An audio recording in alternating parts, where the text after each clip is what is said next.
बिस्मिल्लाहिर्रहमानिर्रहीम। अस्सलाम वालेकुम। आज का हमारा टॉपिक ये है टाइप्स ऑफ सुपर कंडक्टर या क्लासिफिकेशन ऑफ सुपर कंडक्टर्स। हम जानते हैं मटेरियल साइंस में जब हम मटेरियल्स की स्टडी करते हैं तो वेरियस प्रॉपर्टीज के लिहाज से मटेरियल्स की क्लासिफिकेशन की जाती है। जैसे अगर मैं यूं कहूं कि मैं अगर किसी मटेरियल की मैकेनिकल प्रॉपर्टी डिस्कस करता हूं तो मैं उस मटेरियल्स की मैकेनिकल प्रॉपर्टीज में मैं उसे स्ट्रेस अप्लाई करता हूं और उसके अंदर स्ट्रेन को देखता हूं। उस लिहाज से मैं मटेरियल्स की क्लासिफिकेशन कर देता हूं कि ये वाले मटेरियल्स जो हैं वो इलास्टिक हैं, ये वाले मटेरियल प्लास्टिक हैं, वो इस तरह की डक्टिलिटी या इस तरह की ब्रिटलनेस, इस तरह की टफनेस, इस तरह की स्ट्रेंथ, इस तरह की स्टिफनेस वगैरह शो करते हैं। ये मैकेनिकल प्रॉपर्टीज के लिहाज से हम उनकी क्लासिफिकेशन कर देते हैं।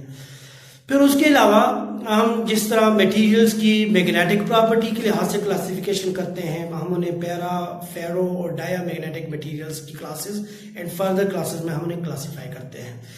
जैसे हम ऑप्टिकल प्रॉपर्टी में ये ट्रांसपेरेंट हैं, ये ओपैक हैं, ये फ्लाम वाली लाइट के लिए ये रिफ्रैक्टिव इंडेक्स शो करता है। इसी तरह से हम इलेक्ट्रिकल प्रॉपर्टीज में कुछ मटेरियल्स को कंडक्टर, किसी को इंसुलेटर, किसी को डाई इलेक्ट्रिक, फिर उनकी प्रॉपर्टी डाई इलेक्ट्रिक स्ट्रेंथ से उन्हें डिफाइन करते हैं, हम उन्हें डाई इलेक्ट्रिक कांस्टेंट से उन्हें जो है डिस्कस करते हैं या उनकी कैटेगरीज करते हैं। लोकल फील्ड का कंसेप्ट लेके आ जाते हैं, वहां पे डाई इलेक्ट्रिक बिहेवियर उनका देखते हैं हम। इसी तरह से हम सुपर कंडक्टर्स की भी कुछ क्लासिफिकेशन करते हैं। सुपर कंडक्टर्स की क्लासिफिकेशन दो बड़े ग्रुप्स में हुई है। एक ग्रुप जो है वो टेम्परेचर के लिहाज से उसकी स्टडी करता है, दूसरा ग्रुप जो है उसकी मैग्नेटिक फील्ड के रिस्पांस से उसके क्लासिफिकेशन करता है। हमें ये पता है कि सुपर कंडक्टर्स वो मटेरियल की क्लासेस हैं जिनके बारे में ये कहा गया कि जब आप टेम्परेचर कम करें और एक टेम्परेचर ऐसा आ जाए जिसके बाद कंडक्टर अपनी रेजिस्टेंस को जीरो कर दे, ट्रांजिशन ले लेता है कंडक्टर। इस टेम्परेचर को ट्रांजिशन टेम्परेचर या क्रिटिकल टेम्परेचर का नाम दिया गया। अपने क्रिटिकल टेम्परेचर के लिहाज से सुपर कंडक्टर की ग्रुप 1 की क्लासिफिकेशन हुई है कि ग्रुप 1 में वो क्रिटिकल टेम्परेचर के लिहाज से अपने ग्रुप्स में या टाइप्स में आ जाते हैं। ना अब ये तो हमें पता है कि जब हम अर्लियर स्टडीज में ये थे कि सबसे पहली डिस्कशन मरकरी पे हुई है और वो 4.2 केल्विन पे सुपर कंडक्टर बनाए देखा गया।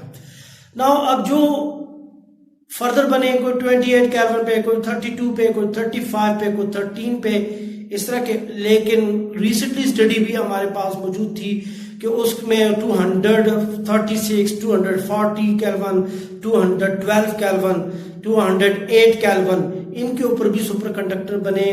56 केल्विन पे बने, 49 केल्विन पे बने। तो इन्होंने जनरल क्लासिफिकेशन कर दी कि कुछ सुपर कंडक्टर ऐसे भी लिए जा सकते हैं दो क्लासेस की फॉर्म में, क्रिटिकल वैल्यू टेम्परेचर की वैल्यू के लिहाज से, कि जिनका टेम्परेचर 30 केल्विन से लेस होगा, ठीक है, उन्हें लो टेम्परेचर सुपर कंडक्टर कहा जाएगा। जिनका टेम्परेचर 30 केल्विन से ज्यादा होगा, कौन सा टेम्परेचर? क्रिटिकल टेम्परेचर, उन्हें हाई टेम्परेचर सुपर कंडक्टर कहा जाएगा। यानी ग्रुप 1 क्लासिफिकेशन क्रिटिकल टेम्परेचर के लिहाज से,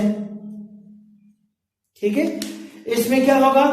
HTS high temperature super conductor, superconductor whose critical transition temperature is greater than 30 Kelvin, ठीक है।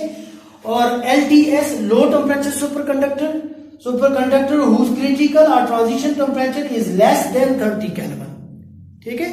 फर्दर क्लासिफिकेशन मैंने कहा जब आप मैग्नेटिक फील्ड प्रोवाइड करते हैं तो ये तो बात जाहिर है कि जब मटेरियल सुपर कंडक्टर होता है, जब आप उसे लोअर टेम्परेचर पे लेके जाते हैं क्रिटिकल से, तो वो सुपर कंडक्टिविटी शो करता है।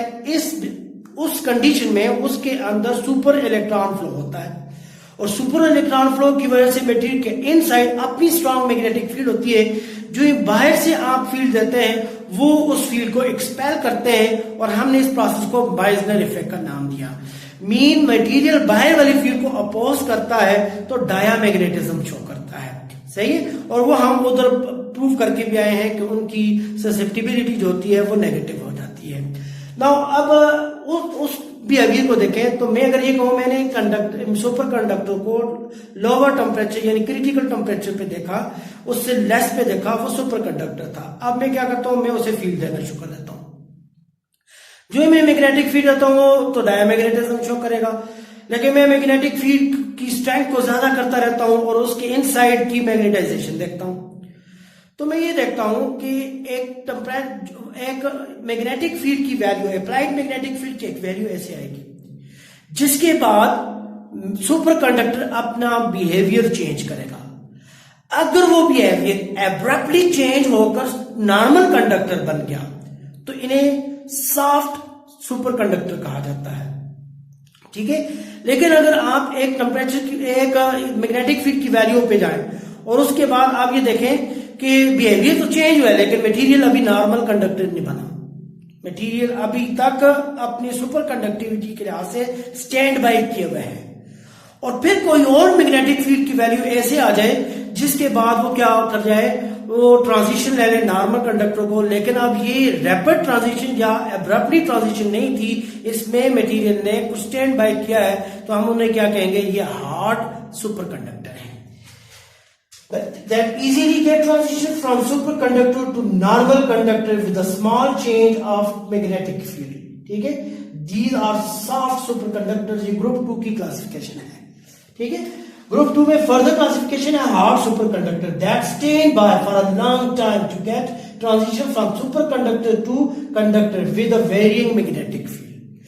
क्या आप मैग्नेटिक फील्ड को वेरी करते जाए, वो डायरेक्टली ट्रांजिशन नहीं लेते from super conductor to normal conductor, वो अभी तक स्टैंड बाय करते हो, तो ये क्या है, हार्ड सुपर कंडक्टर मटेरियल्स है, ठीक है।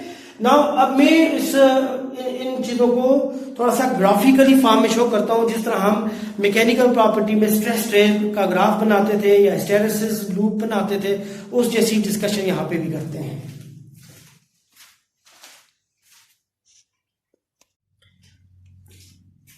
ग्राफिकल लिहाज से हम सुपर कंडक्टिविटी के ग्रुप 2 को यू भी डिस्क्राइब कर सकते हैं। अगर मैं ग्राफ ड्रा कर दूं M और H के दरमियान में, यानी हम एक MH कर्व की डिस्कशन करें, जिसमें M क्या है, मैग्नेटाइजेशन इंटेंसिटी है, और H क्या है, अप्लाइड मैग्नेटिक फील्ड स्ट्रेंथ है, और HC हमें पता है ट्रांजिशन या क्रिटिकल मैग्नेटिक फील्ड होगी। अब अगर मैं ग्राफ ड्रा करूं तो मेरे पास एक ऐसा क्लास ऑफ मटेरियल हो सुपर कंडक्टर्स में कि मैं जिसको क्रिटिकल टेम्परेचर से बिलो पे लेके जाऊं, अब टेम्परेचर की चेक नहीं करनी, मैं उसे मैग्नेटिक फील्ड अप्लाई कर दूं, तो जो मैं मैग्नेटिक फील्ड इंक्रीज करता जाऊंगा, जो मैं मैग्नेटिक फील्ड स्ट्रेंथ इंक्रीज करता जाऊंगा, मैं देखूंगा मैग्नेटाइजेशन डायरेक्टली साथ में इंक्रीज हो रही है एक वैल्यू तक, ठीक है। एक वैल्यू तक ये मैग्नेटाइजेशन डायरेक्टली रही, वो एक HC वैल्यू तक कोई M की वैल्यू थी। अब मैं जो ही H को थोड़ा सा HC से इंक्रीज करूंगा तो मैं देखूंगा M0 हो जाएगा। ऐसी क्लास ऑफ मटेरियल को सॉफ्ट सुपरकंडक्टर कहा जाता है। और इस ग्राफ के अंदर ये वाला जो रीजन है जो O से लेकर A तक है, ये सारा रीजन ये, ठीक है, इस रीजन को क्या कहा जाता है, सुपर कंडक्टर रीजन। और A से बियॉन्ड आप चले जाएंगे तो ये नॉर्मल कंडक्टर बन जाएगा, तो इसे कंडक्टर रीजन कहा जाता है, नॉर्मल कंडक्टर रीजन। नाउ इस सुपर कंडक्टर रीजन के अंदर मटेरियल डायामैग्नेटिज्म शो करता है, लेकिन जब आप उधर जाएंगे तो वो नॉर्मली कंडक्टर बन जाता है, ठीक है। तो this is soft super conductor. अब यही MH कर्व जो है मैं हार्ड सुपर कंडक्टर के लिए भी बना लेता हूं, MH कर्व। उसी तरह से जो मैं टेम्परेचर क्रिटिकल से भी रोज जाऊंगा, ठीक है, मटेरियल सुपर कंडक्टर बन जाएगा। अब टेम्परेचर के साथ छेड़ नहीं करनी है। अब हम मैग्नेटिक फील्ड अप्लाई करते हैं। जो ये मैग्नेटिक फील्ड अप्लाई करेंगे, जिस तरह H को इंक्रीज किया गया, साथ ही साथ में M इंक्रीज होता गया। HC की एक वैल्यू तक ये इंक्रीज होकर कोई मैक्सिमम वैल्यू M की शो करता है, ठीक है। इससे जब हम बियॉन्ड जाते हैं, यानी HC से जब फर्दर इंक्रीज करते हैं, M 0 नहीं होता। तो मैं इस वैल्यू को फिर कह देता हूं कि अब मैंने कहा ये है तो क्रिटिकल मैग्नेटिक फील्ड है, लेकिन जब इससे आगे आया हूं बिहेवियर चेंज हुआ है, लेकिन वो कंडक्टर अभी नहीं बना। सही है। उसके बाद क्या होगा, मैं H फर्दर इंक्रीज करता जाऊंगा यहां तक कि H की एक और वैल्यू आ जाएगी, जिसके बाद M 0 हो जाएगा, जिसके बाद M 0 हो जाएगा। तो फिर इन दो वैल्यू को मैं HC1 और HC2 का नाम दे देता हूं। सही है। नाउ अब इस मटेरियल ने स्टैंड बाय किया है ना, एकदम से वो नॉर्मल कंडक्टर में शिफ्ट नहीं हुआ, वो दरमियान में एक इंटरमीडिएट स्टेट में भी रहा।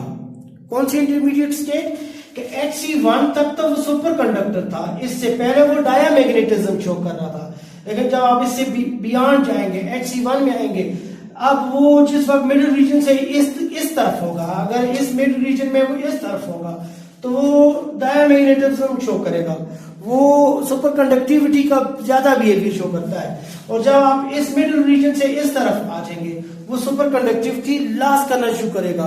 ठीक है, यहां तक कि HC2 से आगे वो कंप्लीटली नॉर्मल कंडक्टर बन जाता है।